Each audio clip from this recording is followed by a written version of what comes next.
L'histoire du roi qui ne voulait pas mourir, l'œuvre posthume de l'écrivain Jean Telet a été dévoilée ce mercredi 18 octobre. À ce jour, son éditrice reste troublée quant à une étrange coïncidence qui s'est orchestrée peu de temps avant sa mort. Une grande figure de la littérature que beaucoup pleurent encore. Le 18 octobre 2022, Jean Telet rendait son dernier souffle à l'âge de 69 ans.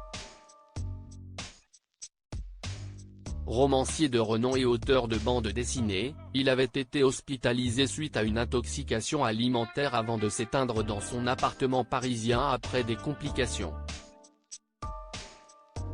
En parallèle, une enquête avait été ouverte pour déterminer les causes exactes de son décès.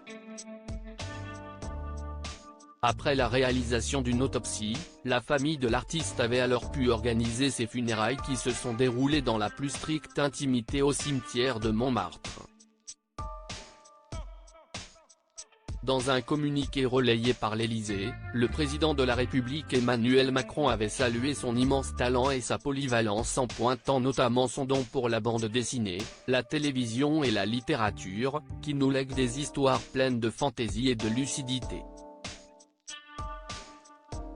Il nous entraînait sur les chemins de la poésie et de l'histoire qu'il aplanissait par sa verve de conteur et pavé de son humour, avait également souligné le chef d'État qui n'a pas omis d'adresser ses condoléances à sa compagne Miou Miou, à sa famille, ses proches, et ses lecteurs. Je ne peux m'empêcher de trouver ça prémonitoire à ce jour, proches et admirateurs continuent de saluer la mémoire de Jean Telet.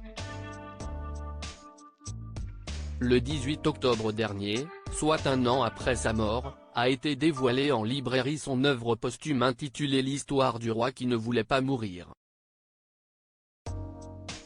Des écrits très attendus qui dressent le portrait de Louis XI, souverain hypocondriaque qui se révèle abject, cruel, brutal, comme l'a rapporté Le Parisien dans ses colonnes le jour de sa parution. L'occasion pour nos confrères de mettre à l'honneur quelques confidences des proches de Jean Telet. Et une étrange coïncidence a été évoquée par son éditrice, Betty Mialet.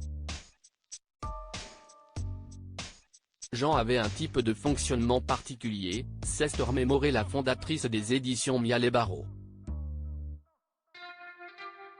Avant de compléter, avant de se lancer dans un roman, il fallait absolument qu'il ait le titre et la couverture. Là, il avait choisi Panique à bord de l'Ouic-Sea. Mais une semaine avant sa mort, il nous avait appelé en disant « On change, ça sera l'histoire du roi qui ne voulait pas mourir ». Je ne peux m'empêcher de trouver ça prémonitoire. Bien que l'œuvre soit inachevée, personne ne s'est permis d'imaginer une fin à la place de Jean Telet. On ne pensait pas qu'on le publierait, a reconnu Betty Mialet. Ce sont ses amis les plus proches qui nous ont convaincus. On voulait trouver la meilleure façon de lui rendre hommage, après sa mort qu'on a tous trouvé sidérante, surréaliste. Une peine encore énormément perceptible. Diaporama, voir le diaporama.